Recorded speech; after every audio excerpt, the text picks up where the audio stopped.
మాజీ మంత్రి doctor Seediri Appalaraju arrest నేపథ్యంలో శ్రీకాకుళం జిల్లాలో పోలీసులు అడుగడుగునా ఆంక్షలు విధిస్తున్నారు. అప్పలరాజుకు మద్దతుగా వెళుతున్న మాజీ ఉప ముఖ్యమంత్రి శ్రీకాకుళం మన్యం జిల్లాల కోఆర్డినేటర్ బోడి ముత్యాల నాయుడు ఎమ్మెల్సీ కుంభ రవిబాబును రణస్థలం వద్ద పోలీసులు అడ్డుకున్నారు.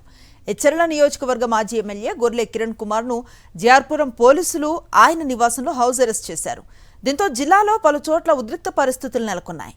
కూటమి ప్రభుత్వ తీరుపై వైఎస్ఆర్సీపీ నేతలు మండిపడుతున్నారు.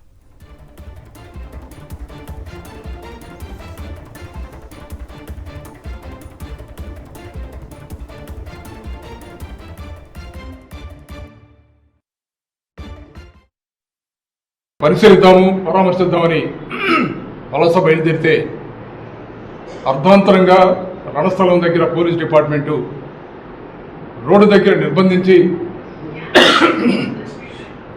మధ్యలోనే ఆపేసి వెళ్ళడానికి వీల్లేదని నిర్బంధించారు.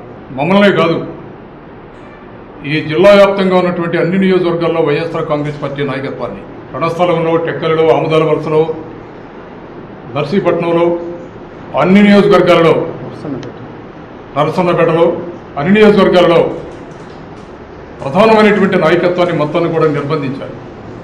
కదలడానికి వీలు లేకుండా అరాచకంగా పోలీస్ డిపార్ట్మెంట్ వ్యవహరిస్తుంది.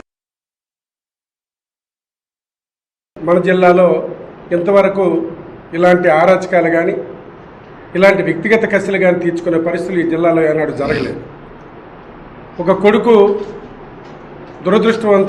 దురదృష్టవంతంగా అతను ఏదో యాక్సిడెంట్ జరిగి ఆ జరిగిన యాక్సిడెంట్ని దృష్టిలో పెట్టుకొని ఎలాగైనా అదే మామూలు వాడు కానీ చేస్తే అది పెద్ద ఎవడు తీసుకోడు.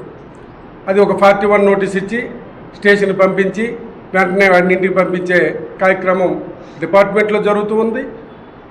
వ్యక్తిగతంగా మనం ఏ పార్టీలో ఉన్నా ఆ పార్టీ వాళ్ళు కూడా చేసే పరిస్థితి మనం చూసేవాళ్ళం.